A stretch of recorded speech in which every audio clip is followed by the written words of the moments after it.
Very good morning views, నమస్తే. నేను విజయ Chandrika, ABN breakfast news కి స్వాగతం. మనలో చాలా మంది కరోనా టైంలో ఒక విచిత్ర పరిస్థితిని ఎదుర్కొన్నారు. మనందరికీ చాలా గుర్తుండే ఉంటుంది. అదే ప్రధానంగా ఆక్సిజన్ కాన్సన్ట్రేటర్ డిమాండ్. ఎక్కడ చూసినా కూడా ఈ ఆక్సిజన్ కాన్సన్ట్రేటర్ డిమాండ్ చాలా విపరీతంగా కనిపించింది. అది ఉంటేనే సరి, అది లేకపోతే డొక్కలెగరేస్తూ ఊపిరి ఆడకుండా ఉంటామా చచ్చిపోతామా, లేకపోతే అసలు బతకడం కూడా కష్టమేమో అనేంత ఒక విచిత్రమైన ఒక స్పెషల్ పరిస్థితి మనం కరోనా టైంలో ఆ 2 సంవత్సరాలు దేశవ్యాప్తంగా చూసాం. ఇప్పుడు పొద్దున్నే ఈ కరోనా, ఈ జబ్బులు గోల ఏంటని మీకు అనిపించవచ్చు. అయితే ఇక్కడ పాయింట్ కరోనా కాదు, ఆక్సిజన్ కాన్సన్ట్రేటర్.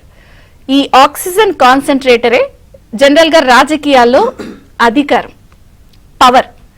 సో ఈ ఆక్సిజన్ కాన్సన్ట్రేటర్ ఉన్నంతసేపు ఆ ముఖ్యమంత్రి స్థానంలో ఉన్న వ్యక్తులు కానీ, లేకపోతే అధికారం అనుభవిస్తున్నటువంటి రాజకీయ నాయకులు, ఎమ్మెల్యేలు, ఎంపీల పరిస్థితి నిజంగా ఈ ఆక్సిజన్ కాన్సన్ట్రేటర్ లానే ఉంటుంది. పవర్ ఉన్నంతసేపు మనం ఏం చేసినా కూడా చలామణి అవుతుంది, విర్రవీగిపోతూ ఉంటారు. అసలు కన్ను మిన్ను కనిపించదు, ఏం చేస్తున్నాం అర్థం కాదు, ఏం చేసినా సరే. ఇక పాత కేసులు ఉంటే సరే అవి ఎలాగో కోల్డ్ స్టోరేజ్లో ఉంటాయి. ఇక అవినీతి అక్రమాలు కుంభకోణాలకైతే లెక్క పక్కా ఉండదు. అయితే ఇప్పుడు ఈ ఆక్సిజన్ కాన్సన్ట్రేటర్ లాంటి ఒక పవర్ ఏదైతే అధికారం ఉందో, ప్రధానంగా ఆ ప్రాబ్లంని ఇప్పుడు గత ప్రభుత్వం ఏదైతే వైసీపీ ఉందో దాని అధినేత మాజీ ముఖ్యమంత్రి జగన్మోహన్ రెడ్డి గారు, ఆ పార్టీ ఎమ్మెల్యేలు, ఎంపీలు ఈ ఆక్సిజన్ కాన్సన్ట్రేటర్ అనేటువంటి ఈ అధికారం లేక ఏ స్థాయిలో అల్లాడిపోతున్నారంటే, కొత్త ప్రభుత్వం, కూటమి ప్రభుత్వం కొలువుదీరి పట్టుమని 25 రోజులు కూడా అవ్వలేదు, 4 రోజులు కూడా కనీసం అవ్వలేదు. కానీ బయటపడుతున్న వెలుగు చూస్తున్నటువంటి అంశాలు నిజంగా మరి ఏ కన్ను చూడదని అనుకున్నారో, మరి అవి మొన్న మధ్య మనం చూసాం, ఏ కన్ను చూడదన్న ఈ విచ్చలవిడి మిడిసిపాటు ఏమిటి అని. నిజంగా మరి ఏ కన్ను చూడదనుకున్నారో అంత విచ్చలవిడి మిడిసిపాటుతనం, లేకపోతే అటువంటి అవినీతి అక్రమాలు బయటపడుతుంటే, రోజుకొక అంశం వెలుగు చూస్తుంటే, ఇప్పుడు పూర్తి స్థాయిలో నిండా ఊబిలో కూరుకుపోతున్నారా, కూరుకుపోయారా అనే పరిస్థితే ఇప్పుడు ప్రధానంగా కనిపిస్తుంది. ఎందుకంటున్నానంటే, కొత్త ప్రభుత్వం కొలువు తీరిన తర్వాత అనేక శాఖలకి సంబంధించి ఒక్కొక్కటిగా వాళ్ళు రివ్యూ చేస్తున్నారు. అధికారులను గాడులు పెట్టేందుకు ట్రాన్స్ఫర్లు, బదిలీలు వేగంగా జరుగుతున్నాయి. సో రివ్యూ చేసినప్పుడు అనేకమైనటువంటి సంచలన విషయాలు ఒక్కొక్క శాఖలో బయటపడుతున్నాయి. మనం వచ్చి రాగానే చూసాం, రిషికొండకి సంబంధించి 500 కోట్ల రూపాయలతో ఎంత లగ్జరీగా ప్యాలెస్ నిర్మించారో, అది ఇప్పుడు ఏం చేయాలి, దాని మెయింటెనెన్స్ నిర్వహణ ఎలా అనేంత పరిస్థితిని తీసుకొచ్చింది కొత్త ప్రభుత్వం వాళ్ళు చేసిన నిర్వాకానికి. తర్వాత 26 జిల్లాల్లో అక్రమంగా ప్రభుత్వ భూమిని అతి తక్కువ డబ్బుకి లీజుకి తీసుకుని ఇష్టం వచ్చినట్టు ప్యాలెస్లు కట్టిన వ్యవహారం మరొక చర్చనీయాంశమైంది. అసలు ఎక్కడైనా పార్టీ ఆఫీసులు కట్టుకుంటారు సర్వసాధారణం, కానీ ఒక విపరీత ధోరణితో, విపరీత మనస్తత్వంతో ఆ ప్యాలెస్లు నిర్మించిన వ్యవహారం చూస్తే కూడా ఆ అంశం కూడా ఇప్పుడు కోర్టుకు వెళ్ళింది. అసలు అవంత చాలా అతి తక్కువ ప్రభుత్వం ప్రజా ప్రయోజనాల కోసం సేకరించినటువంటి భూమిని తీసుకుని అవి లగ్జరీగా కట్టేశారు. ఈ అంశం చర్చ జరుగుతోంది, ఈ తతంగం అంతా జరుగుతోంది అని అనుకుంటున్న వేళ ఇప్పుడు కార్పొరేషన్లకి సంబంధించిన నిధుల అంశం, నిధుల గోల్మాల్, నిధుల మాయ బయటపడుతోంది. ప్రధానంగా నిన్న మనం చూసాం, ఏపీడీసీ ఆంధ్రప్రదేశ్ డిజిటల్ కార్పొరేషన్ పేరుతో ఇప్పటికే ఇదొక నిజంగా చెప్పాలంటే ఒక మాయా ప్రపంచాన్నే చేసి పడేసింది గత ప్రభుత్వం వైసీపీ. ఈ డిజిటల్ కార్పొరేషన్ పేరుతో ఎంత భారీ స్థాయిలో వీళ్ళు ఒక మాయ చేశారంటే, సోషల్ మీడియా ఖర్చులు, హైపులు, వైసీపీకి సంబంధించిన ప్రచారం మొత్తం కూడా ఈ కార్పొరేషన్ ద్వారా అవుట్సోర్సింగ్ ఉద్యోగులందరినీ హైర్ చేసి, అవుట్సోర్సింగ్ ఉద్యోగులు అంటే వీళ్ళంతా ఏదో ఎక్స్పర్ట్స్ లేకపోతే ఆయా రంగానికి సంబంధించిన నిపుణులు అనుకునేవారు. వాళ్ళ మనుషులు ఒక బడ్డీ కొట్టు నడిపే వాళ్ళైనా సరే, ఒక కిళ్ళీ కొట్టు నడిపే వాళ్ళైనా సరే, ఒక చెప్పులు కొట్టు నడిపే వాళ్ళైనా సరే, ఎవరైనా సరే మనోడైతే చాలు తోసేయి, అవుట్సోర్సింగ్ లోపలికి వేసేయి. అసలు 1000 కోట్ల రూపాయలు ఆమ్యామ్య అయిపోయింది. వాళ్ళందరికీ ఇష్టం వచ్చినట్టు పంచిపెట్టేశారు. పేరుకేమో ప్రభుత్వ సేవలాగా ఉంటుంది, వ్యక్తిగతంగా పార్టీ హైప్ కోసం ఎంత స్థాయిలో ఖర్చు పెట్టారంటే, ఒక్క ఏడాదిలోనే 1861 కోట్ల రూపాయలు అవుట్. లిటరల్ గా ఇది ఎన్నికల ఏడాదిలో అయితే ఈ వ్యయం 2861 కోట్లు. ఇది గత ప్రభుత్వం కూడా చేసినప్పటికీ కూడా ఇట్లా చేయలేదు. వాళ్ళేమి ఇష్టం వచ్చినట్టు మన వాళ్ళకి తన వాళ్ళకని పెట్టకుండా ఆ డిజిటల్ కార్పొరేషన్కి సంబంధించిన ఖర్చు 846 కోట్ల రూపాయలు అంతకు ముందున్నటువంటి టీడీపీ ప్రభుత్వం. కానీ వీళ్ళు మూడింతలు చేశారు. ఎన్నికల ఏడాది అయితే 2861 కోట్లు, ఒక్కొక్క ఏడాది 1861 కోట్లు, సుమారుగా 2000 కోట్ల రూపాయలు. ఇది డిజిటల్ కార్పొరేషన్ కి సంబంధించి వెలుగు చూసిన అంశాలు. ఇవన్నీ ఒక ఎత్తు అయితే, deputy chief minister Pawan Kalyan గారు అయితే ఆయన తన శాఖకి సంబంధించి వరుసగా అధికారులతో రివ్యూలు చేస్తున్నప్పుడు స్వచ్ఛాంధ్ర కార్పొరేషన్ కి సంబంధించిన నిధుల గోల్మాల్ కూడా బయటపడి ఆయన అవాక్కయ్యారు. అధికారులు చెప్పిన అంశాలు చూసి ఆయన ఏ స్థాయిలో షాక్ తిన్నారంటే, జనరల్ గా గత ప్రభుత్వం దిగిపోయే నాటికి 2020-21 నాటికి స్వచ్ఛాంధ్ర కార్పొరేషన్ నిధులు 292.65 కోట్ల రూపాయలు ఉన్నాయి. కానీ ఇప్పుడు వైసీపీ ప్రభుత్వం దిగిపోయే నాటికి 7 కోట్ల రూపాయలు ఉన్నాయి. అంటే ఏ స్థాయిలో వీళ్ళు ఖర్చు పెట్టారు అనేది అసలు ఎవరికి అర్థం కావట్లేదు. జనరల్ గా అయితే వ్యర్థాల నిర్వహణ కోసం స్వచ్ఛాంధ్ర కార్పొరేషన్ లో ఈ నిధులు ఉంటాయి. ప్రతి ఏడాది బడ్జెట్ కింద అని చెప్పి 40 కోట్ల నుంచి 50 కోట్ల రూపాయలు ఈ బడ్జెట్ కేటాయిస్తారు. మరి విధుల వ్యర్థాల నిర్వహణ బేభత్సంగా చేశారంటే ఆంధ్రప్రదేశ్లో అటువంటి పరిస్థితి ఏం కనిపించలేదు. ఇంకా చెప్పాలి అంటే 2021-22లో 508 కోట్లు ఖర్చు చేసినట్టు చెప్తున్నారు. అలాగే 22-23లో 1000 కోట్లు. ఇలా మొత్తంగా మంజూరు చేసినవి ఖర్చు చేసిన దానికి కూడా ఎక్కడ పొంతం లేదు. ఒక 70 కోట్లు, 40 నుంచి 70 కోట్లు మంజూరైతే 40 కోట్లే ఖర్చు అయినాయి. బ్యాలెన్స్ 30 కోట్లు ఏమయ్యాయో తెలియదు. ఇట్లా కేటాయింపులకి ఖర్చులకి పొంతం లేదు. ఆ డబ్బుల లెక్క పత్రం లేదు. ఇప్పుడు కేవలం ఆ కార్పొరేషన్ లో 7 కోట్ల రూపాయలు మిగిలాయి. ఇది కూడా డిప్యూటీ సీఎం పవన్ కళ్యాణ్ గారు రివ్యూ ద్వారా బయటపడితే అవాక్కయ్యారు. అంటే ఇవన్నీ ఖచ్చితంగా ఒక్కొక్క శాఖకి సంబంధించి వెలుగు చూస్తున్న అంశాలన్నీ ఖచ్చితంగా విచారణ ప్రారంభం అవుతాయి. సో ఇవన్నీ రివ్యూ చేస్తారు. ఇప్పుడు ప్రభుత్వం ఏం చర్యలు తీసుకుంటుందని ఒక అంశం అయితే, ఇప్పుడు అన్ని ఖచ్చితంగా ఇవి కేసులు బుక్ అయ్యే అంశాలు. ఇవి కాకుండా మాజీ ముఖ్యమంత్రి జగన్మోహన్ రెడ్డి గారికి దాదాపుగా 12 సిబిఐ 9 ఈడీ కేసులు ఉన్నాయి. సో మరి ఆయన అధికారంలో ఉన్నప్పుడు ఆయన మరి చట్టం అందరికీ సమానం అని అన్నా కూడా ఆయన కొంచెం ఎక్కువ సమానంలాగా మరి ముఖ్యమంత్రి గారు కాబట్టి ఆయన ఎప్పుడు కూడా విచారణలు ఎదుర్కొన్నది లేదు, లేదా వాయిదాల పర్వమే తీసుకున్నారు, ఇలా ఎగ్గొడతానికి అన్నదే చూశారు. ఇప్పుడు ఆ పాత కేసులో ఒక 12 సిబిఐ 9 ఈడీతో పాటు ఇవి కాకుండా ఇప్పటికే పురంధేశ్వరి గారు కానీ బీజేపీ నుంచి కానీ వివిధ పార్టీల నుంచి కూడా ఈ మైనింగ్ మాఫియాకి సంబంధించి, బేవరేజెస్ లో కార్పొరేషన్ లో ఇలా రకరకాల అంశాలకి సంబంధించి, లిక్కర్ కి సంబంధించి, శాండ్ కి సంబంధించి ఇవన్నీ కుంభకోణాలు ఫైళ్లతో సహా ఎవరెవరు ఎంతెంత ఏ జిల్లాలో ఎక్కడెక్కడ ఆమ్యామ్యాయ అనేది లెక్కలతో సహా కేంద్రానికి సబ్మిట్ చేశారు. ఇవి కాకుండా ఇప్పుడు ఇంకొక కొత్త టెన్షన్ ఏమిటంటే, జగన్మోహన్ రెడ్డి గారికి మైనింగ్ నుంచి తెచ్చుకున్నటువంటి వెంకట్రామరెడ్డి గారు ఎక్కడ నిజాలన్నీ బయట పెడతారా ఒక టెన్షన్. బేవరేజెస్ కార్పొరేషన్ లో ఉన్నటువంటి వాసుదేవ్ రెడ్డి గారు పుట్టి ముంచుతారా అన్నది ఒక టెన్షన్. ఇవన్నీ ఒక ఎత్తు అయితే, డిప్యుటేషన్ పై వచ్చిన అధికారులు మొత్తం గనక అసలు జరిగినాయి అన్ని చెప్పేస్తే అదొక టెన్షన్. అంటే పాత కేసులు కొత్త కేసులు కలిపి చింతకాయ పచ్చడయ్యే టైం దగ్గరికి వచ్చేసింది అనేది ప్రధానంగా రాజకీయ విశ్లేషకుల నుంచి కానీ, కాస్త లిగాలిటీ తెలిసిన వాళ్ళు కానీ, రాజకీయ ప్రముఖుల నుంచి కానీ, పార్టీల నుంచి కానీ ఇన్ని కుంభకోణాలు, ఇన్ని అవినీతి, ఇన్ని అక్రమాలు బయటపడుతున్న నేపథ్యంలో స్టేట్ నుంచి సెంటర్ వరకు కూడా జగన్మోహన్ రెడ్డి గారిపై పాత కేసులతో పాటు కొత్త కేసులకు కూడా రంగం సిద్ధమైందా?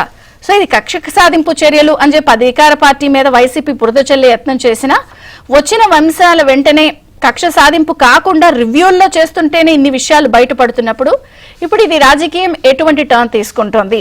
ఈ అన్ని నేపథ్యంలోనే పూర్తి స్థాయిలో ఆయన శరణు అంటూ ఢిల్లీ పెద్దల అండ కోసం ప్రయత్నం చేస్తున్నట్టుగా వస్తున్నటువంటి కథనాలు, వివిధ కార్పొరేషన్ లో బయటపడుతున్నటువంటి నిధుల మాయా గోల్మాల్తో పాటు గత ప్రభుత్వం చేపట్టినటువంటి అవినీతి అక్రమాలు వెలుగు చూడటం, అలాగే ఇప్పుడు మొత్తంగా పాత కేసులతో పాటు కొత్త కేసులు కూడా రౌండప్ అయి ఉన్న నేపథ్యంలో జగన్ గారిని భయం వెంటాడుతోందా? ఒక రకంగా ఢిల్లీ పెద్దల ప్రాపకం కోసం ప్రయత్నాలు చేస్తున్నారా? ఇటు రాజకీయంగా ఎటువంటి టర్న్ తీసుకుంటుంది చర్చిద్దాం. మనతో పాటు జాయిన్ అయ్యారు టీడీపీ నుంచి విద్యాసాగర్ గారు, అడ్వకేట్ కూడా, జనసేన నుంచి గాదె వెంకటేశ్వరరావు గారు, అడ్వకేట్, బీజేపీ నుంచి రమేష్ నాయుడు గారు కాసేపట్లో జాయిన్ అవుతారు. ప్రముఖ రాజకీయ విశ్లేషకులు అడ్వకేట్ భాగ్యరావు గారు. అందరికీ స్వాగతం అండి. విద్యాసాగర్ గారు, మీతో ప్రారంభిస్తాను. 25 రోజులు అవ్వలేదు గవర్నమెంట్ ఫామ్ అయ్యి, ఇంకా నెల రోజులు కూడా అవ్వలేదు. కానీ వెలుగు చూస్తున్న అంశాలు చూస్తుంటే ఎక్కడికక్కడ ఒక బ్లాక్స్ లాగా కనపడుతున్నాయి మీరు ముందుకు వెళ్ళడానికి. ఈ కార్పొరేషన్ల దగ్గర నుంచి కానీ వెలుగు చూస్తున్న కేసులు కుంభకోణాలు కానీ గత ప్రభుత్వ నిర్వాకాలు అన్ని ఒక్కొక్కటిగా వస్తున్నాయి, ఏం చెప్తారు? గుడ్ మార్నింగ్ అండి, అట్లాగే మిత్రులిద్దరికి కూడా నమస్కారం. ఇప్పుడు మీరు చూసింది చాలా కొద్దిగానే. వ్యక్తిగతంగా నాకున్న సమాచారం మేరకైతే అన్ని కార్పొరేషన్స్లో నిధులు లేకపోవడం మాట పక్కన పెడితే ఆ కార్పొరేషన్ల ఆస్తులు తాకట్టు పెట్టి ఆ కార్పొరేషన్ నుంచి యాక్టివిటీ చేస్తామని చెప్పి బ్యాంకు నుంచి తీసుకొచ్చుకున్న అప్పులు ఎన్ని వందల వేల కోట్లు ఎవరికి తెలియదు. రెండోది, కొత్త కార్పొరేషన్లు సృష్టించారు వీళ్ళు, లైక్ బెవరేజెస్ కార్పొరేషన్ ఇలాంటివి. ఒక బెవరేజెస్ కార్పొరేషన్లోనే ఇంతవరకు బెవరేజెస్ కార్పొరేషన్ ఉంది, ఏది స్వతంత్రంగా వ్యవహరించేది, దాంట్లోంచి ఆదాయము ప్రభుత్వానికి వచ్చేది. కార్పొరేషను వచ్చే ఆదాయాన్ని తాకట్టు పెట్టి బ్యాంకులో 24 సంవత్సరాలకు 24,000 కోట్లు అప్పు తీసుకొచ్చిన ఘన చరిత్ర ఈ దేశంలో ఏ పార్టీకి లేదు. 24,000 కోట్లు, దట్టు హై అండ్ ఇంట్రెస్ట్ తోటి. అట్లాగే Vijayawada municipal corporation, Rajahmundry, Tirupati and Visakhapatnam ఇలాంటి మేజర్ కార్పొరేషన్స్ ఏవైతే, గుంటూరు ఇలాంటి కార్పొరేషన్లు ఉన్నాయో ఆ కార్పొరేషన్లో ప్రైమ్ లొకేటెడ్ ఏరియాస్ను బ్యాంకులో తాకట్టు పెట్టి తీసుకొచ్చిన అప్పులు, సచివాలయం తాకట్టు పెట్టి తీసుకొచ్చిన అప్పులు. దానికి కోడిగుడ్డు ముఖ్యమంత్రి ఏం మాట్లాడతాడంటే, అవసరమైతే ఇట్లు తాకట్టు పెట్టుకోమా అంటాడు. అతని ఇల్లు తాకట్టు పెట్టుకొని తీసుకొచ్చి గవర్నమెంట్కి ఇవ్వాలి, లేకపోతే జగన్మోహన్ రెడ్డి ఆ ఇల్లు ఆస్తులు తాకట్టు పెట్టి తీసుకొచ్చి అవసరమైతే డబ్బులు ప్రభుత్వానికి ఇవ్వాలి తప్ప, ప్రభుత్వ ఆస్తులు తాకట్టు పెట్టి తీసుకొని వచ్చిన డబ్బులతోటి ప్రభుత్వం నడిపిన ప్రభుత్వాన్ని మనం దేశంలో ఎప్పుడూ చూడలే, ఏ రాష్ట్రంలో చూడలే. ఇండియన్ హిస్టరీలో 76 సంవత్సరాల స్వతంత్ర భారతదేశ చరిత్రలో విపి సింగ్, నాకు చిన్నప్పుడు మేబీ నేను 8th 9th క్లాస్లో ఉండొచ్చు, ఆ టైంలో విపి సింగ్ ప్రధానమంత్రిగా ఉన్నప్పుడు బంగారాన్ని తాకట్టు పెట్టారు బ్రిటన్ గవర్నమెంట్కి. గోల్డ్ బార్స్, గోల్డ్ తీసుకొని వచ్చి పెట్టి డబ్బు తీసుకుంటే పార్లమెంట్లో ఆ రోజుల్లో రచ్చ అయిపోయింది. బంగారం తాకట్టు పెడితే తప్ప ప్రభుత్వం నడిచే పరిస్థితి లేదా ఈ దేశం అనేది. తర్వాత దాన్ని సరిదిద్దుకొని ఆ తాకట్టును విడిపించుకొని బంగారాన్ని వెనకలు తీసుకొచ్చుకున్నారు. ఆ రోజుల్ని చూస్తే, అంటే దేశంలో నిల్వలు ఉన్నటువంటి బంగారాన్ని తాకట్టు పెట్టి డబ్బు తీసుకొస్తేనే అంత గోల జరిగినటువంటి ఈ దేశంలో ఈరోజు అసలు దేని తాకట్టు పెట్టిందో ప్రభుత్వము, ఎంతకు తాకట్టు పెట్టింది, ఎంత వందల వేల కోట్లు తీసుకొచ్చింది, ఎంత వడ్డీకి తీసుకొచ్చింది, ఎంత కాలానికి తీసుకొచ్చింది అన్నది ఒక అంశమైతే, అసలు డిప్యుటేషన్ మీద వచ్చినటువంటి అధికారులు,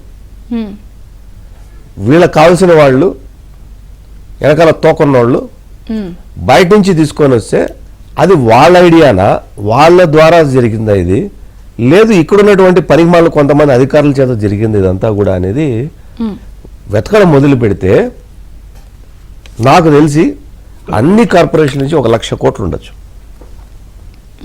సర్ప్రైజింగ్లీ అన్ని కార్పొరేషన్ నుంచి 1,00,000 కోట్లు ఉండొచ్చు.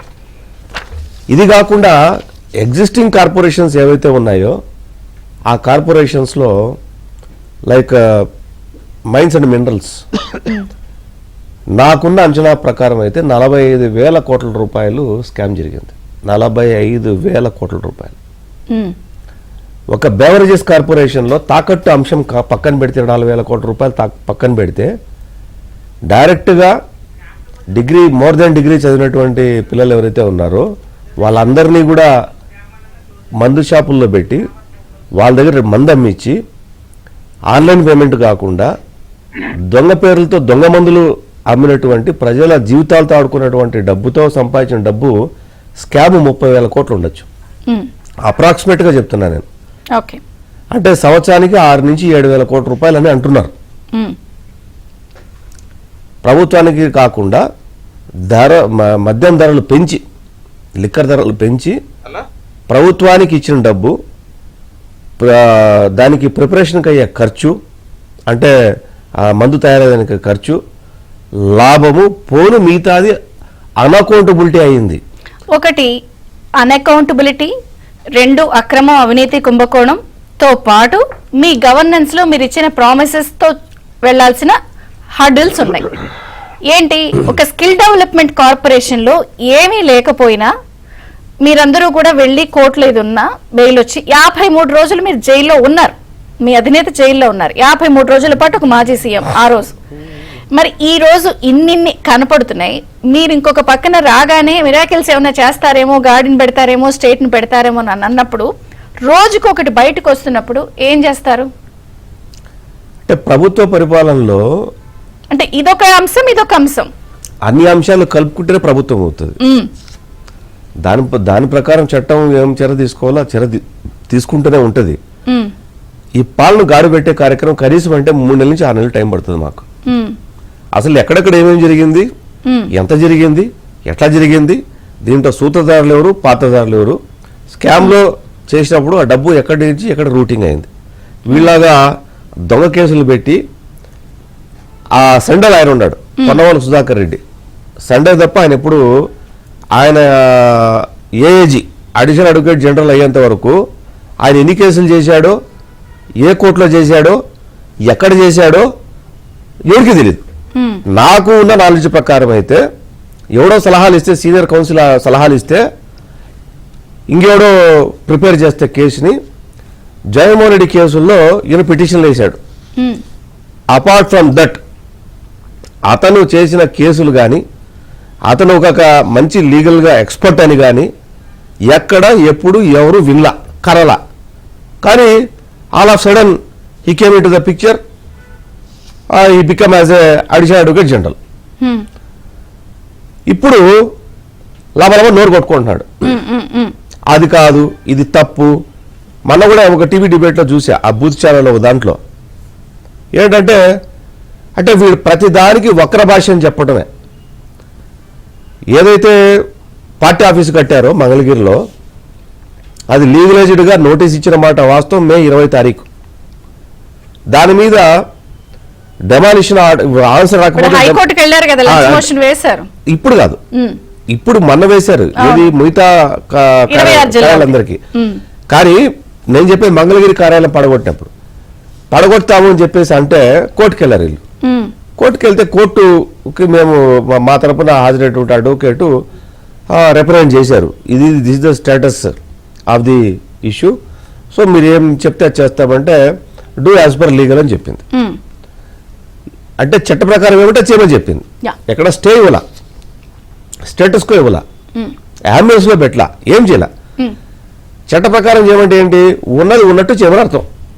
కొట్టేస్తే ఈడు ముందుకు వచ్చి నువ్వు ఇన్ని వారాలు గడివేయాలి కదా, నువ్వు అన్ని వారాలు గడివేయాలి కదా, అరే నువ్వు కోర్టుకు పోయినావు కదా, కోర్టులో నువ్వు వాదనలు విధిపించావు కదా, నువ్వు కోర్టు నీకు చెప్పింది కదా, అంటే నువ్వు చట్ట ప్రకారం చేయమని చెప్పి ప్రభుత్వానికి ఆదేశించింది కదా, ప్రభుత్వ ఆదేశానుసారమే కదా నీకు మంగళగిరిలో ఉన్నదాన్ని కోలుగొట్టింది. కానీ ఇంకోటి ఉన్నాడు పొరంబోకోడు, అంటే I'm very sorry to use this type of language. వాళ్ళు సెల్ఫ్ ప్రిపేర్డ్ క్వశ్చన్స్ ముందుగా వేసుకొని ఏ క్వశ్చన్ అడగాల, ఏ క్వశ్చన్కి ఏ ఆన్సర్ చెప్పాలా, ప్రిపేర్డ్ డిస్కషన్స్ పెట్టుకొని టీవీ డిబేట్లో వీళ్ళు మాట్లాడేసుకొని ప్రజల్ని ఇంకోసారి పక్కదా పట్టిస్తారు. అరే మీరు 5 సంవత్సరాలు మీరు చేసిన పనికిమాల పనులు, మీరు ఎంత ప్రజల్ని బ్రెయిన్ వాష్ చేయాలని చెప్పి ట్రై చేసినా మిమ్మల్ని వాష్అవుట్ చేశారు కదా ప్రజలు. ఇంకా మళ్ళీ మీరు ఇంకా ఈ ప్రజలు ఇంకేదో పక్కదా పట్టించాలని చూస్తే ఇదేంటి, ఇది ఎక్కడ ఇది? గాదా వెంకటేశ్వర గారు నమస్తే, బ్రేక్ఫాస్ట్ న్యూస్ కి స్వాగతం. జనసేనతో కూడా మాట్లాడి మీకు ఛాన్స్ ఇస్తాను. ఏంటి అసలు నిన్న డిప్యూటీ సీఎం గారు కూడా రివ్యూస్ చేస్తే సింగిల్ డిజిట్ నెంబర్లతో ఖజానాలో కార్పొరేషన్లో డబ్బులు ఉన్నట్టు బయటపడుతున్నాయి. 1000 కోట్లు గాన్, 1800, 2000 ఇలా కనపడుతున్నాయి ఫిగర్లు. మిగిలిన 5 కోట్లు, 6 కోట్లు, 7 కోట్లు సింగిల్ డిజిట్లు బయటపడుతున్నాయి. రికవరీ చేస్తారా లేదంటే ఎలా వెళ్తారు? అసలు ఇవన్నీ చూస్తుంటే మీకేమనిపిస్తుంది? గవర్నెన్స్ లో భాగం మీరు.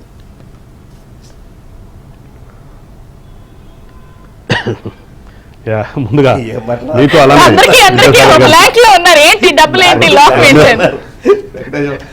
చెప్పాలి అర్థం కాక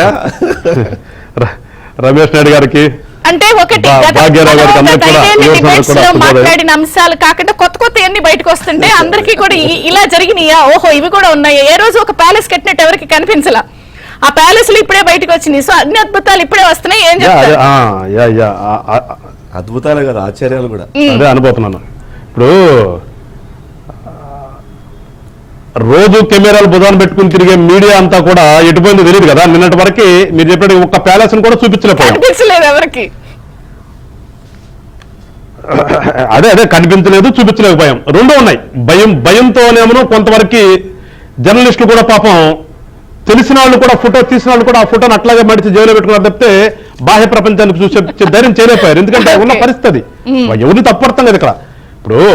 ఇప్పుడు మాలాంటి వాళ్ళు ఉన్నాం. మేము మొదట్లో జీవో ఇచ్చినప్పుడు గొడవ చేశాం రోడ్డు మీదకి వచ్చి. ఎట్లా చేసుకుంటారు ఏంటంటే వీళ్ళు ప్రెసిడెంట్ చూపించారు, పాత జీవోలు పాత ప్రభుత్వాలు ఇచ్చుకున్న ఇవన్నీ చూపించారు. సరే ఏదన్నా కాదు, అది ఒక ప్రాసెస్ కాబట్టి సరే వాడు తప్పు చేశాడు మీరు తప్పు చేయకూడదా అని కూడా వాదించాము, చేశాము, వచ్చాం. కానీ పాపం ఆయన ఎక్కడా కూడా ఒక ప్రభుత్వంలో బిల్డింగ్ కానీ ఎక్కడన్నా గుంట పడితే ఒక రోడ్డును కానీ వేయలేనటువంటి ఆ గొప్ప నాయకుడు, ప్రజానాయకుడు పరదాలు అడ్డం పెట్టేసేసి 26 జిల్లాలకు కానీ దాదాపు 21 జిల్లాల్లో అంత పెద్ద ప్యాలెస్లు కట్టేసడం అనేది ఇవాళ ప్రజలకు అర్థమవుతుంది.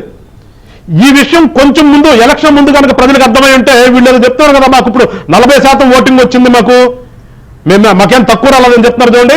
అది 40 ఉండేదో 4 ఉండేదో ఇవన్నీ కనుక బయటకు వచ్చేది తెలిసేది జనాలకి. ఎందుకంటే ప్రజాస్వామ్యం ఎప్పుడు కూడా ప్రజలకు తెలియాలి కదా.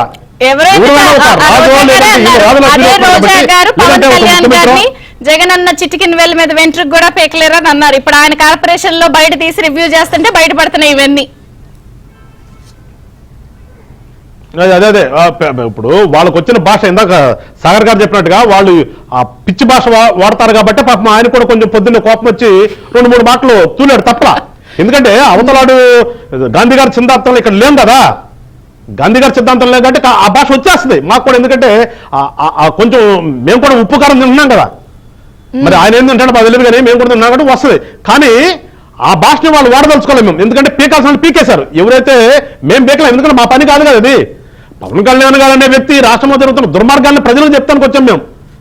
లేదండి మీరు చేసేది ఇది కాదా, ప్రజాస్వామ్యం ఇది కాదా, ఇది ప్రజాస్వామ్యం చెప్పడానికి వచ్చాం. కానీ వీళ్ళ ఎంట్రుకలు లేదంటే ఇంకోటి వీళ్ళని పీకటానికో లేదంటే వీళ్ళ తల దూటానికో మేము రాలా.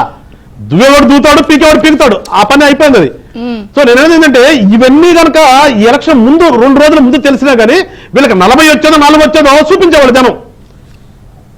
సో ఇవాళ మేము మా నాయకుడు ఏం చెప్పాడు, ఈయనకిలాగా నేనేదో రూపాయి జీతం తీసుకుంటాను, నేను రూపాయి కూడా అసలు జీతమే తీసుకోను, నేను ప్రభుత్వ సొమ్ము ఏమి వాడినని ఏ రకంగా ప్రభుత్వ సొమ్ముని ఎన్ని వేల కోట్లు ఆయన వాడుకున్నాడో, ఆయన భార్య గారికి వాడుకున్నారో, ఇంట్లో ఏమేమి కొనుక్కున్నా అందరికి తెలిసిందే వాళ్ళ ప్రజలకి. కానీ మా నాయకుడు ఏం చెప్పాడు రాగానే, ఎస్ ఖచ్చితంగా రాజ్యాంగం ప్రకారం ఏదైతే అక్కడ నాకు ఫెసిలిటీస్ ఉన్నాయో ఆ ఫెసిలిటీస్ నేను వాడుకుంటాను. ఎందుకంటే నాకు గుర్తు రావాలి, నేను కూర్చున్నటువంటి కుర్చీ గవర్నమెంట్ది అని తెలిసినప్పుడు నేను ఆ గవర్నమెంట్ కుర్చీ మీద కూర్చున్నాను కాబట్టి ప్రజలకు మంచి చేయాలనే ఆలోచన నాకు తడుతూ ఉండాలి. నాకు ఇదంతా మనం ముందుగారు పెట్టి పొడుస్తున్నట్టుగా ఉండాలి నాకు అని స్వచ్ఛంగా మాట్లాడేవండి మేము. వీళ్ళకిలాగా నాటకాలు చేయలేము మేము. వీళ్ళకిలాగా మేము రూపాయి తీసుకోము, మాకేం ప్రభుత్వం అవసరం లేదు, మా అయ్యి ఉండగా మేము కొట్టేస్తుంది కాబట్టి దాంతో కొడుతా అని మేము మాట్లాడలేదు. మేము ఏదైతే ప్రజాస్వామ్యతంగా ప్రజలు మమ్మల్ని ఎన్నుకున్నారో, మేము అక్కడికి వచ్చామో, మాకు ఒక విధి అప్పచెప్పారో ఆ విధిని మేము ఏ రకంగా సక్రమంగా నిర్వర్తించాలనే ఒక ఆలోచనతో ఇవాళ రివ్యూలు మొదలు పెడితే మీరు అన్నట్టుగా మీరు ఊహించారా ఉంటాయని? డబ్బులు ఉన్నాయని ఎవరు తెలియదు కదా. డబ్బులుంటే ఈ ప్రభుత్వ ఆస్తులను ఎందుకు తాకట్టు పెడతారు? రోజు మంగళవారం బుధవారం అంటారు ఎవరో ఆర్థిక శాఖ మంత్రి, పాపం వాడిపై ఎక్కడ కూర్చున్నాడు ఆయన ఎవరు కనిపించరు కదా మనకి. ఆ శాఖ మంత్రిని ఎవరు తెలియదు. ఆయన ఢిల్లీ టు హైదరాబాద్, తాడేపల్లి టు ఢిల్లీ, ఆయన అదే కదా చేసింది. అరగేళ్ళు అప్పు తీసుకురావడం, ఈయనకు వచ్చి పాపం ఆ అకౌంట్ లో పెడితే ఈయన గారు లేచి పొద్దున్నే కళ్ళు నొప్పుకుని ఒక బటన్ నొక్కుతాడు. ఆ బటన్ నొక్కుని ఎటుపోయో తెలియదు ఇవాళ. ఆ వచ్చిన 14 లక్షల కోట్లు అని చెప్తున్నాను. 14 లక్షల కోట్లలో ఈయన మాట్లాడితే చెప్తాడు 2,78,000 కోట్లు నొక్కాను, ఇచ్చేశాను, నన్ను మోసం చేశారంటాడు. మరి 14 లక్షల కోట్లు మైనస్ 2,70,000 కోట్లు వేస్తే మరి మిగిలింది ఏమైపోయిందండి? సరే మిగిలిన దాంట్లో ఒక 3-4 గత ప్రభుత్వంలో ఉందనుకుందాం, లేదు 3-4 గత ఇంకో 2 కలుపుదాం, ఒక 6-7 అనుకుందాం. మిగిలిన ఎటుపోయి మరి మిగిలిన ఎటుపోయి చెప్పాలి కదా.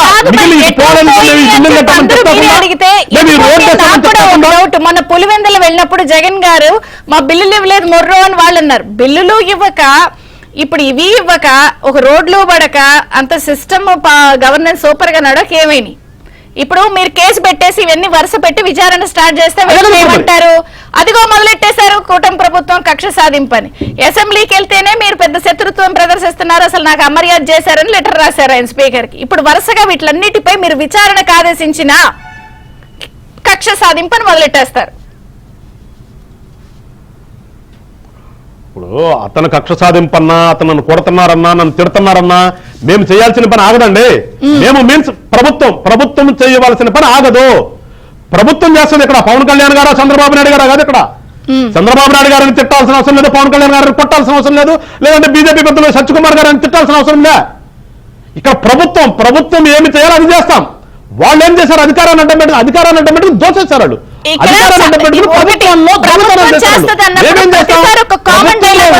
చట్టం పంతం చేసుకుంటూ వెళ్తుందని.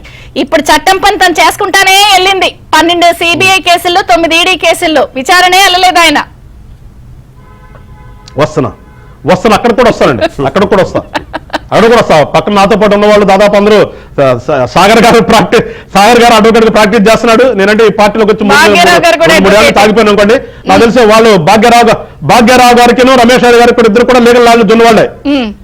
ఇప్పుడు మొన్న కూడా కామెంట్ ఏం చేసింది హైకోర్టు, పిన్నెల్లి రామకృష్ణారెడ్డికి మధ్యంతర బెయిల్ ఇస్తూ ఒకవేళ లీగల్ ప్రాసెస్ లేట్ అవ్వచ్చేమో కానీ చెప్పింది. నాకు ఎగ్జాక్ట్ గా వరం రాట్లా. తర్వాత సుప్రీంకోర్టు మొట్టికాలేసింది. అట్లాగే నేనేమంటానంటే అసలు ఇవాళ దౌర్భాగ్యం ఏంటంటే ఈ లీగల్ ప్రాసెస్ డిలేనే. ఈ డిలే అవ్వటమే వీళ్ళందరికీ కూడా రెక్కలు వస్తున్నాయి. మీరన్నట్టుగా 10 సంవత్సరాలు ఎందుకు పట్టిందండి జగన్మోహన్ రెడ్డి గారి కేసులో? ఇప్పుడు మేము కూడా అదే వృత్తిలో ఉన్నాం. మేము కూడా పార్ట్ ఆఫ్ జ్యుడిషియరీ. ఏదో అడ్వకేట్ అంటే పార్ట్ ఆఫ్ జ్యుడిషియరీ. మేము కూడా ఏమంటామంటే పార్టీగా ఉన్నాం కాబట్టి మమ్మల్ని మేము సమర్థించుకోకూడదు.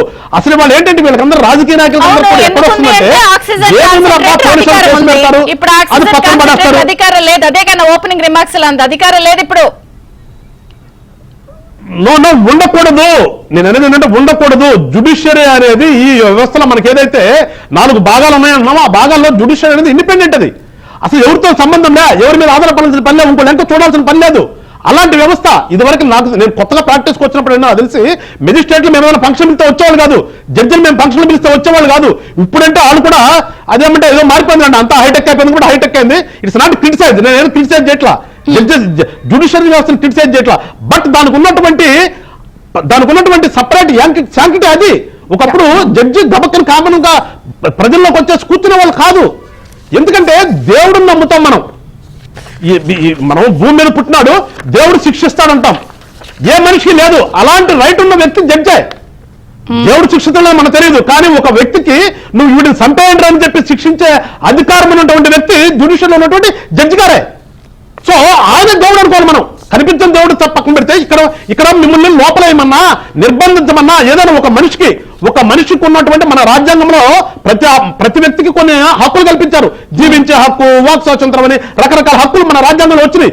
ఇలాంటి హక్కులను కూడా నిర్బంధించగలిగినటువంటి వాటిని ఏమంటాం కంట్రోల్ చేయగలిగినటువంటి వ్యక్తి ఒక జడ్జే.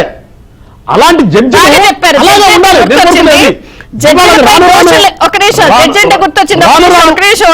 జడ్జిలపై దోషణ కేసులు అరెస్ట్ అయిన 11 మందికి డిజిటల్ కార్పొరేషన్ ఉద్యోగులకి ప్రభుత్వం కోర్టు ఖర్చులు భరించి కేసుల నుంచి బయటకు వచ్చే రాజకీయ విశ్లేషకులు అలాగే అడ్వకేట్ భాగ్యరావు గారు ఉన్నారు. నమస్తే అండి భాగ్యరావు గారు, బ్రేక్ఫాస్ట్ న్యూస్ కి స్వాగతం.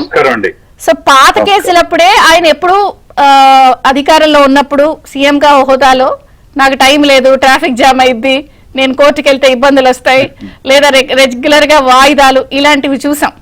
అవే ఒక 12 సిబిఐ 9 ఈడీ కేసులు ఉన్నాయి. ఇప్పుడు లిక్కరు, శాండ్, మైనింగ్, ఈ కార్పొరేషన్ల కేసులు ఇన్ని చూస్తే ఓ 10-30 లైనప్ అయి ఉన్నట్టుగా కనిపిస్తుంది. సరే వాళ్ళు అంటున్నారు మా పని మేము చేస్తాం, విచారణ మొదలెడతాం.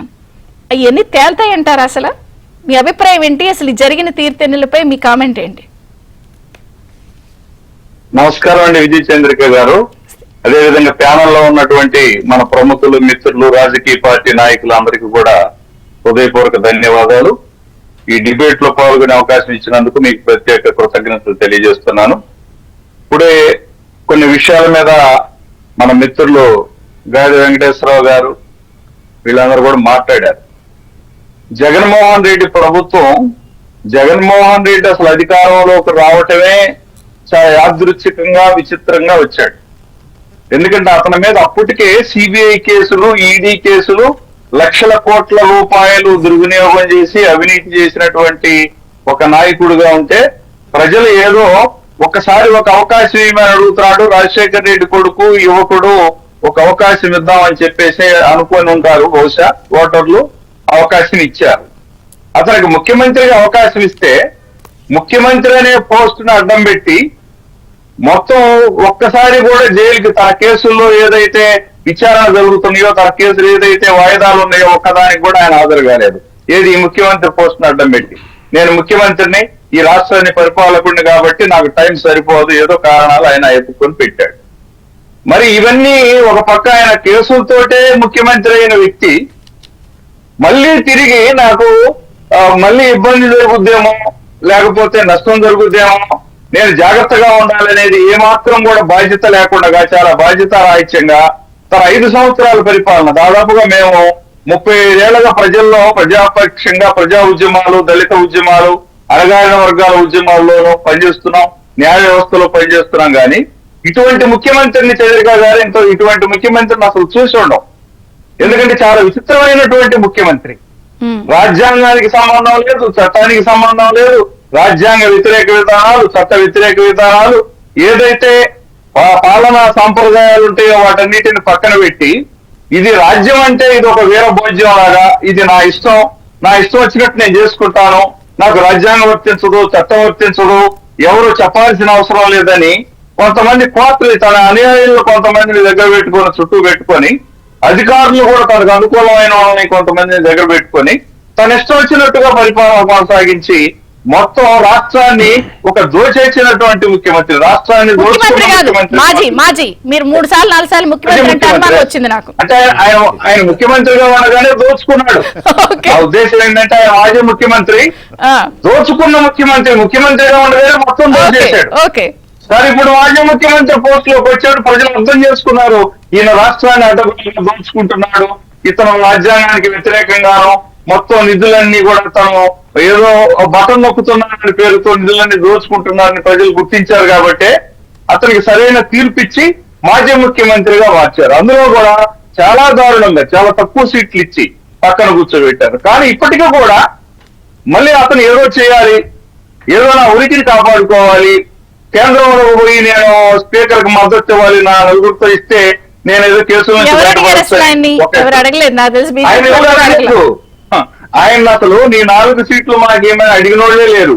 కానీ ఈయన పోయి బేసరత్తుగా మద్దతు ఇచ్చాడు. బెంగళూరు పోయేమో డికే శివకుమార్ గారిని ఆయన అక్కడ డిప్యూటీ సీఎం కలిసి వచ్చాడు. అంటే ఒకవైపు ఆ కూటమితో, ఒకవైపు ఈ కూటమితో, రాష్ట్రంలోనేమో ఏదో కొత్త ఎత్తుగారు నేను ఏదో విధంగా బయటపడచ్చు అని అనుకుంటున్నాడు. కానీ చంద్రిక గారు ఎట్టి పరిస్థితుల్లో కూడా పాత కేసుల సంగతి మనం పక్కన పెడదాం, కొత్తగా ఆయన మీద ఈ రాష్ట్రంలో అనేక కేసులు పెట్టడానికి అవసరమైనటువంటి గ్రౌండ్స్ అన్ని ఉన్నాయి. అవినీతి కోపంలో రాష్ట్రంలో కూరుకుపోయినటువంటి వ్యక్తి ఎవరైనా ఉంటే, ప్రజా వ్యతిరేక పాలన, రాజ్యాంగ వ్యతిరేక పాలన ఎవరైనా చేసిన వ్యక్తిగా చెప్పుకోవాలంటే మనకి దేశ చరిత్రలో జగన్మోహన్ రెడ్డి మొదటి వ్యక్తి అవుతాడు. ఇటువంటి ముఖ్యమంత్రిని అసలు మనం చూసేరగం. ఈయన చేసిన విధానాలన్నీ ప్రజా వ్యతిరేక విధానాలు, అన్ని ఒక్కొక్కటి ప్రజలకేదో చేస్తున్నట్టు నటించి మధ్యపెట్టి రాష్ట్రం మొత్తాన్ని ముంచేశాడు. ఇతను రాష్ట్రాన్ని అధోగతిపాలు చేశాడు. రాష్ట్రాన్ని దరిద్రం బట్టి నీడికంటారే, దేశంలోనే అత్యంత హీనమైన స్థితికి ఆంధ్రప్రదేశ్ తీసుకెళ్లిన వ్యక్తి ఎవరైనా ఉంటే అది జగన్మోహన్ రెడ్డి. ఖచ్చితంగా కేసులు ఇతను వదిలిపెట్టవు. ఇతను తప్పించుకోవాలని చూసినా, 4 ఎంపీలు తీసుకెళ్లి మద్దతు ఇచ్చినా, లేకపోతే ఆ కూటమి ఈ కూటమితో సంప్రదింపులు జరిపినా, కేసులు పాత కేసుల సంగతి ఒకటి అయితే కొత్త కేసులు ఖచ్చితంగా ఇతను వెంటాడతాయి. ఇతను ఖచ్చితంగా అరెస్ట్ కావాల్సిందే. ఎంపీగా ఉన్నప్పుడు రఘురామ కృష్ణరాజు గారు ఈ కేసులన్నీ జాప్యం ఎందుకు అవుతున్నాయి అని చెప్తే సుప్రీం చాలా సీరియస్ అయింది సిబిఐ మీద.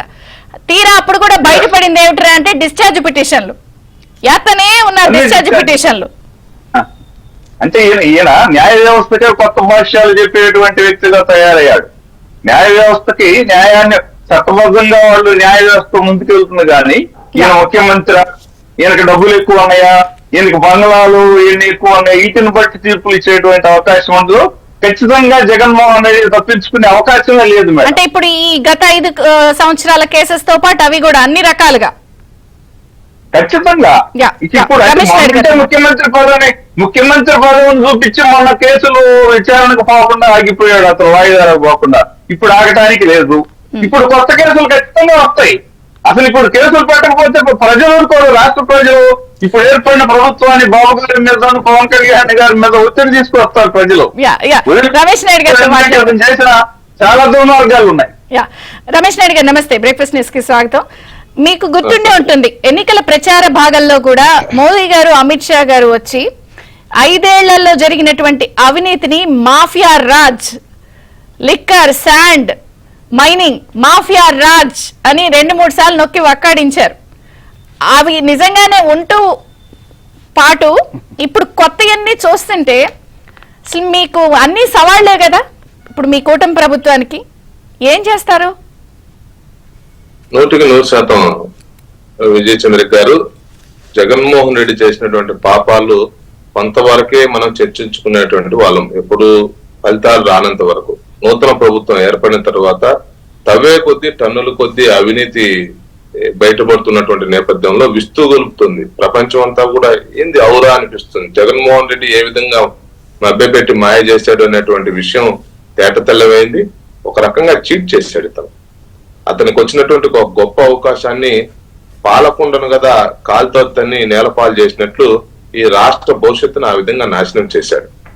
ఈ క్రమంలో మీరు బాగా ఆలోచన చేయాలి. నరేంద్ర మోడీ గారు గాని, అమిత్ షా గారు గాని భారతీయ జనతా పార్టీ ఎప్పుడైతే కూటమిలో చేరిన తర్వాత, తెలుగుదేశం, జనసేన కలిసికట్టుగా రణక్షేత్రంలో దిగిన తర్వాత ఆంధ్రప్రదేశ్ జగన్మోహన్ రెడ్డి వ్యవహారికం మీద చాలా పెద్ద ఎత్తున విమర్శలు చేశారు. అవి ఎలాంటి విమర్శలు అంటే మైక్రో లెవెల్లో జరిగినటువంటి అంశాలు కూడా వాళ్ళు ప్రస్తుతించడం జరిగింది. ఆశ్చర్యపోయాం మేము కూడా.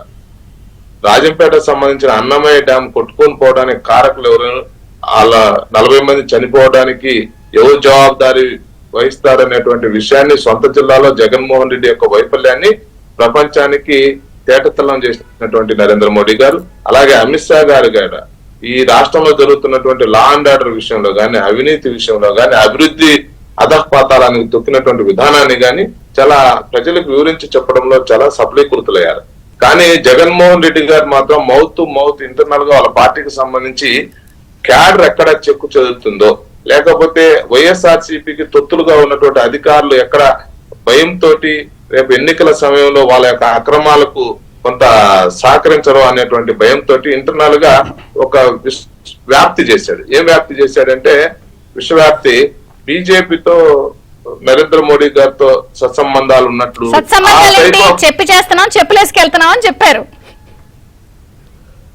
సో ఆ విధమైనటువంటి కలరింగ్ ఎందుకు ఇచ్చాడు అంటే అతనికి తనకు తాను నమ్మకం లేక, తన మీద తాను విశ్వాసం లేక, పైకి మాత్రం నేను అభివృద్ధి చేసినట్లు కనబడింటే, మీరు లబ్ధి పొందింటే మాత్రమే నన్ను సమర్థించండి అని చెప్తూనే లోపల మాత్రం అతను చేసినటువంటి వ్యవహారికం వేరే విధమైనటువంటి వ్యవహారికాన్ని చేశాడు అనేటువంటి విషయం తేటతెల్లమైంది.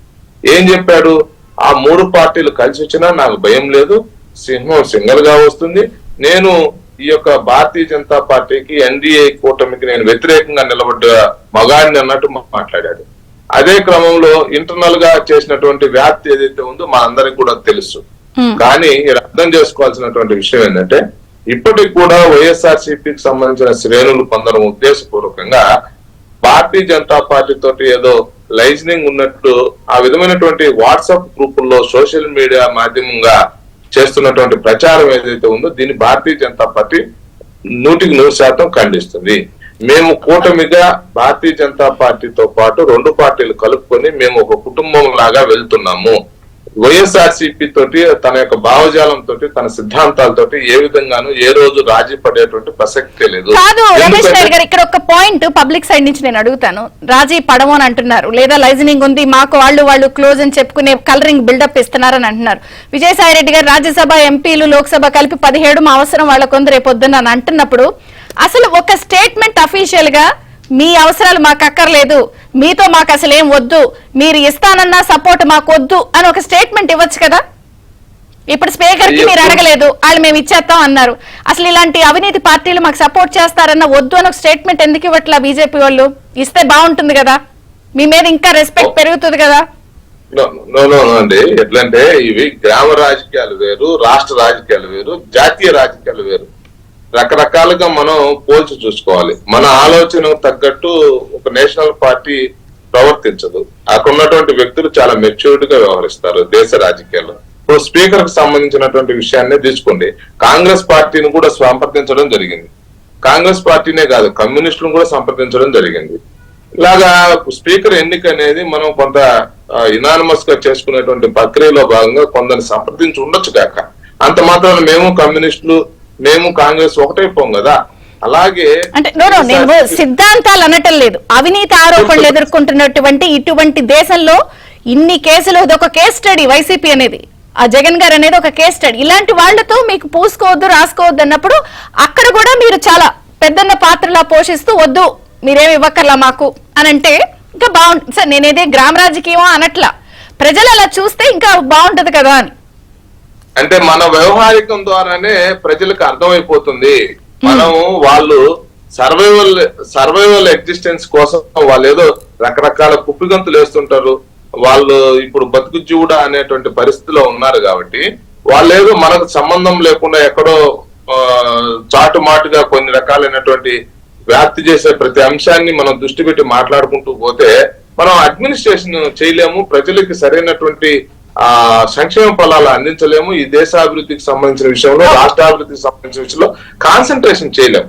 వాళ్ళు ఈ రోజు జగన్మోహన్ రెడ్డి యొక్క పార్టీని మనం ఎక్కువ మాట్లాడడం కారణంగా మరొకసారి మనమే ప్రజలకు ఇప్పుడు అతన్ని ఆ పార్టీని ప్రజలు ద్వేషించుకున్నారు, వ్యతిరేకించలేదు, ద్వేషించారు కాబట్టి అతనికి ప్రతిపక్ష స్థానం కూడా ఇవ్వలేదు.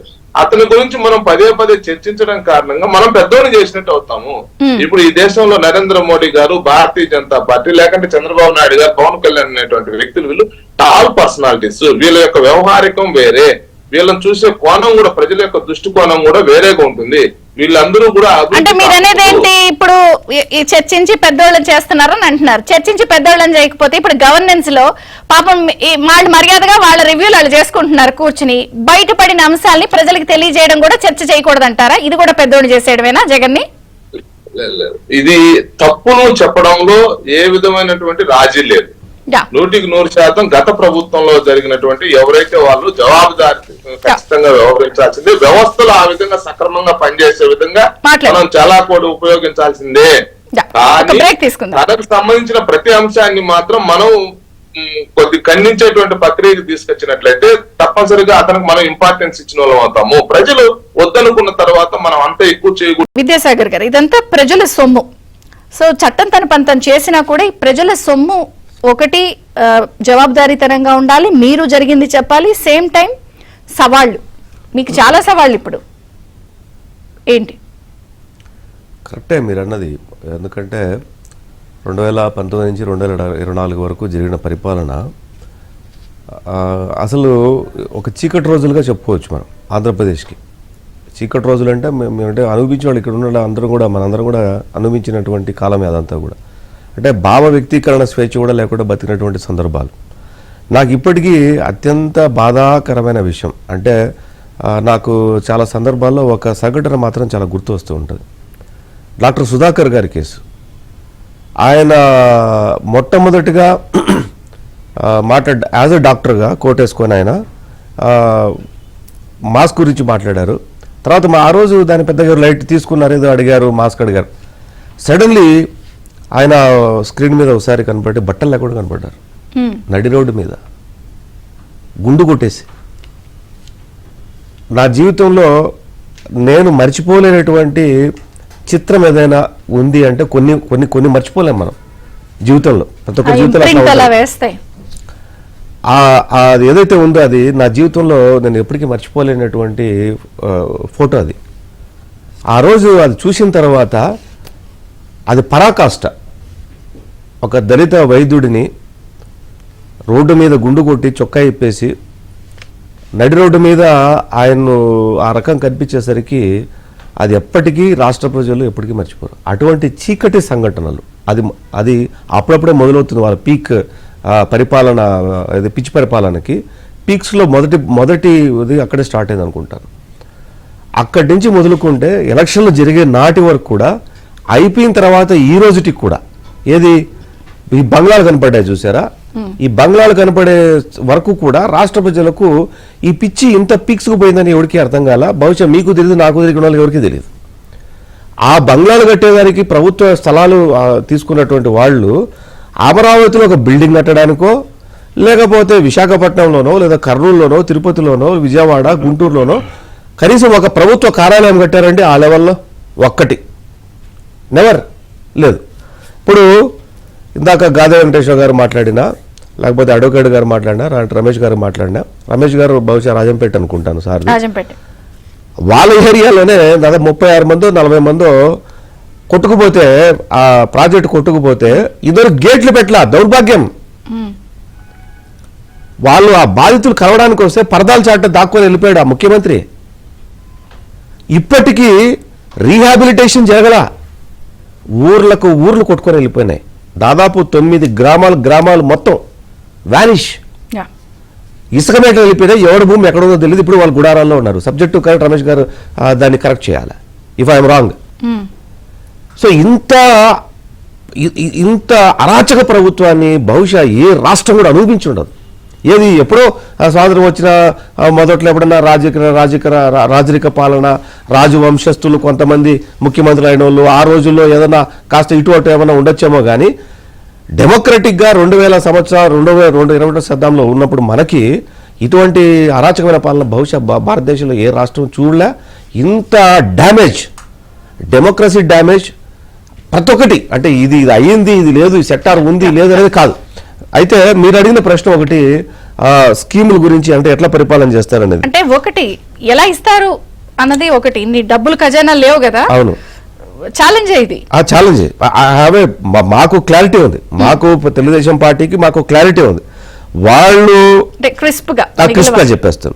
సో వాళ్ళు మొత్తం 12 స్కీములు ఉన్నాయి వాళ్ళవి. ఒకటి వైఎస్ఆర్ ఈబీసీ నేస్తం, ఒకటి వైఎస్ఆర్ కాపు, వైఎస్ఆర్ వాహన మిత్ర, వైఎస్ఆర్ లా నేస్తం, వైఎస్ఆర్ ఆసరా ఒకటి, తర్వాత జగనన్న తోడు, ఎంఎస్ఎంఈ రీస్టార్ట్, వైఎస్ఆర్ బీమా, జగనన్న తోడు చేదోడు స్కీము, తర్వాత వైఎస్ఆర్ నేస్తం, ఆ తర్వాత వైఎస్ఆర్ మత్స్యకార నేస్తం, వైఎస్ఆర్ ఆరోగ్య ఆసరా. ఇవన్నీ ఎగ్జిస్టింగ్ స్కీములు వాళ్ళవి. ఇవి కాకుండా ఇన్ అడిషన్ మేము చేసింది ఏంటంటే ఫైనాన్షియల్ సపోర్ట్ ఉమెన్ 6 స్కీములు, school going children, 3 cylinders, free bus ride, తర్వాత unemployment allowance, financial support per year వీళ్ళకి ఇచ్చాం. ఇది మేము ఇచ్చింది. ఈ 12కు ఈ 6 అడిషన్. అంటే వీటిలో ఎంతమంది ఉన్నారు ఒకసారి క్రాస్ చెక్ చేసుకోవాలా, సబ్జెక్టు కరెక్ట్. అది వీటికి అవుతున్న ఖర్చు, వాళ్ళు చెప్పిన ఖర్చు అంతా బోగస్. తర్వాత ఇంకొకసారి ఎప్పుడైనా కావాలంటే మీకు నేను ఇన్ డీటెయిల్డ్ గా టైం ఇస్తే నేను చెప్తాను. అది మాకు ఇన్ డీటెయిల్డ్ గా ఇవి కాకుండా ఇవి అమలు పరుస్తూ మేము కావాల్సిన డబ్బులు మాకు ఎంత అంటే మేము ఇచ్చిన 6కి సంవత్సరానికి 17,288 కోట్లు మాత్రమే. కానీ వీళ్ళు ముఖ్యమంత్రి చెప్పింది ఏంటంటే 1,20,000 కోట్లు, 1,30,000 కోట్లు అని చెప్పేసి బోగస్ ప్రచారం చేశాడు. కానీ ప్రజలు నమ్మలేదు.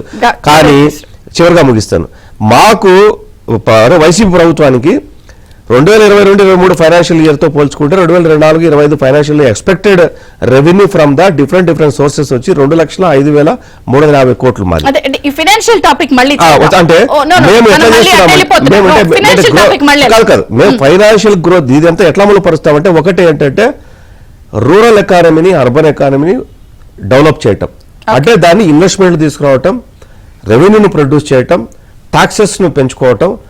ఈచ్ 1% జీడిపి అంటే 15,000 కోట్లు. So now the state is 8.2-8.5 మధ్య రన్నింగ్ ఉంది.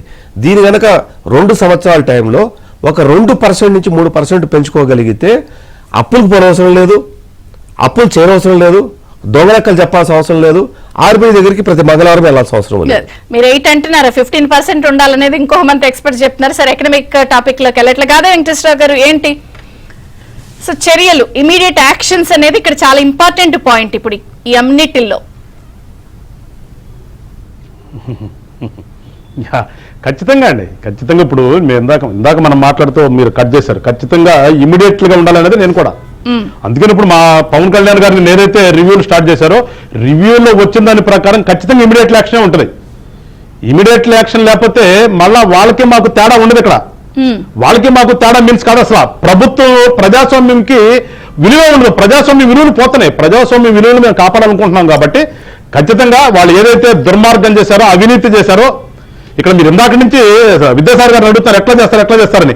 సింపుల్ అండి, అవినీతిని అరికట్టగలిగితే ప్రభుత్వం ఖచ్చితంగా ప్రజాస్వామ్యంలో నడుస్తుంది. అవినీతి మెయిన్ ఇంపార్టెంట్. ఈ అవినీతి అనేది మనం ఎరాడికేట్ చేస్తే వచ్చేటటువంటి పన్నులు ప్రజల దగ్గర నుంచి డబ్బులు వసూలు చేసి ఆ డబ్బులు మళ్ళీ ప్రజలు ఖర్చు పెట్టేటువంటి ప్రభుత్వం అంటే పెద్ద ఏదో కాదు. ప్రభుత్వం ఏం లే, ప్రజల దగ్గర నుంచి మనం వసూలు చేసేటి సక్రమంగా మళ్ళా తిరిగి ప్రజలకు కనుక వాడగలిగితే అదే ప్రజాస్వామ్యం. ఆ యొక్క ఉన్నటువంటి అవినీతిని అరికడతాం ఖచ్చితంగా. అవినీతి లేకుండా చేస్తాం. మీరు అన్నట్టుగా రికవరీ కూడా ఉంటది. రికవరీ ఖచ్చితంగా ఉంటుంది. ప్రజలు ఏమి కోరుకుంటున్నారో, ప్రజలు కోరుకునేది ప్రజలకు ప్రభుత్వం కాబట్టి ప్రజలు ఏది కోరుకుంటారో అదే చేస్తాం. ఆ ప్రజలు కోరుకునేదని మేము ఖచ్చితంగా తీరుస్తాం. మొహమాటం ఏం లేదు దాంట్లో. భాగ్యరావు గారు, పాత కేసులే ఇయర్స్ టుగెదర్ తేల్లా. ఇప్పుడు ఈ కొత్తవి కూడా ఇంకొక 10వ 15వ యాడ్ అయితే ఎన్నిటికీ ఎప్పటికి తేలుతుంది అంటారు? అయ్యే పనేనా లేకపోతే ఏదన్నా ఏంటి మీరు ఏదన్నా ఉందా సొల్యూషన్ దీనికి? లేదు అంటే దీన్ని చంద్రిక గారు, ప్రభుత్వం చంద్రబాబు నాయుడు గారు, పవన్ కళ్యాణ్ గారు నేతృత్వంలో నడుస్తున్నటువంటి ఈ రాష్ట్ర ప్రభుత్వం ఖచ్చితంగా దృష్టి పెట్టి లీగల్ యాక్షన్ విషయంలో సీరియస్ గా తీసుకుంటే ఖచ్చితంగా జగన్మోహన్ రెడ్డి మీద లీగల్ గా చర్యలు వెంటనే తీసుకోవడానికి కూడా స్కోప్ ఉంది. ఎందుకంటే రాష్ట్ర ప్రభుత్వంలో ఏ డిపార్ట్మెంట్ లో చూసినా మొత్తం అవినీతిమయం. ఏది మన ఎక్సైజ్ సారాయి అమ్మకం, ప్రభుత్వం సారాయి అమ్మకం నుంచి మొదలైతే మనకు మీరు ఇందాక చెప్పినటువంటి అన్ని డిపార్ట్మెంట్లలో అడ్డం పెట్టుకొని, అధికారులను అడ్డం పెట్టుకొని కొంతమంది అన్యాయులతోటి మొత్తం కలిపి ఒక కోర్టు లాగా ఏర్పడి జగన్మోహన్ రెడ్డి పెద్ద ఎత్తున రాష్ట్ర నిధుల్ని దోచేస్తాడు.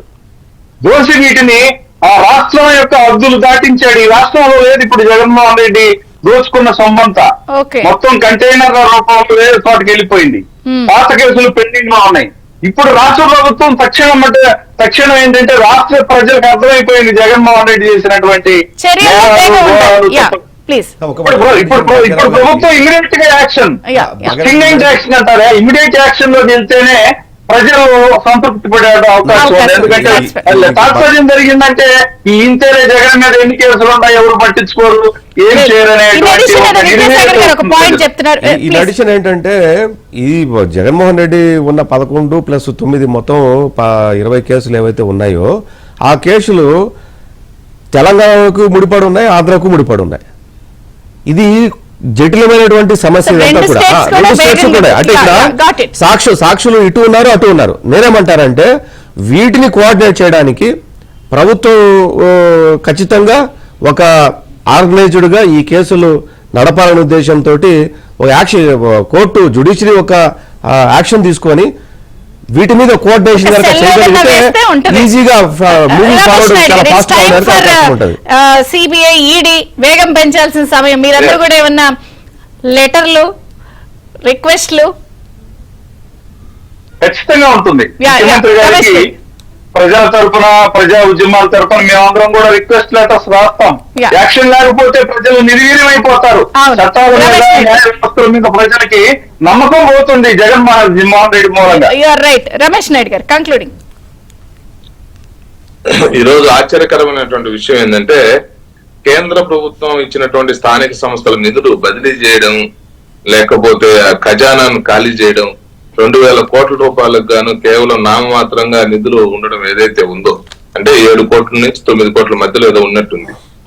ఇంత బాధాకరమైనటువంటి విషయం చరిత్రలో ఆంధ్రప్రదేశ్ ప్రజలు కాదు, దేశ ప్రజలు ఎరుగరుగాక. కేంద్ర ప్రభుత్వం నేరుగా నిధులు గ్రామ పంచాయతీలకు విడుదల చేసినా కూడా గ్రామాల్లో మౌలిక సదుపాయాలు కల్పించకుండా ఆ నిధులు కూడా తన జగన్మోహన్ రెడ్డి సొంత అవసరాల కోసం వాడడం ఏదైతే ఉందో ఇది బాధాకరమైనటువంటి విషయం. రెండో విషయం ఏంటంటే అందరూ చెప్తున్నారు కార్యాలయాల నిర్మాణం. ప్రతి రాజకీయ పార్టీకి ఒక కార్యాలయ నిర్మాణం అనేది సహజసిద్ధమైనటువంటి అవసరమే. కానీ ఆ కట్టినటువంటి కార్యాలయాలు ఏవైతే ఉన్నాయో అది ఇంద్రభవనాలు, రాజభవనాలు తలపించే విధంగా కట్టినటువంటి వైనం చూసిన తర్వాత ఆయన పొద్దున లేచి ఆయన చెప్తా ఉన్నాడు కదా, ఎన్నికల్లో ఒక నినాదంగా తీసుకున్నాడు పేదలు పెత్తందారులు అనేటువంటి మాట ఏదైతే ఉందో దానికి భిన్నంగా వ్యవహరించినటువంటి విధానం ఈ రోజు మనకు పేదల ఎదురుగా పెత్తందారులు స్పష్టంగా లేదులేండి, విలువలు విశ్వసనీయత అని బోళ్ళు కాకరకాయ కబుర్లు కూడా చెప్పారు. ఎత్తిపోయినటువంటి- అయితే ప్రజలకు తెలుసు పెత్తందారి ఎవరు, సరే. పెత్తందారి చూస్తా మనుషులు ఎవరు, చర్యలు తీసుకురా. వ్యవహారం కాకరకాయ ఏంటి? కబుర్లు నేను వినలేను. కనీసం బెంగళూరులో తన కోసం వేచి ఉన్నటువంటి తనను నమ్ముకున్నటువంటి కార్యకర్తలు ప్రజలను కూడా నమస్కారం చేయడానికి, అభివాదం చేయడానికి, నిన్ను ఓదార్చడానికి వస్తే కూడా డౌన్ డౌన్ అన్నారు వాళ్ళు బయటకు వచ్చి. అవును చూద్దాం.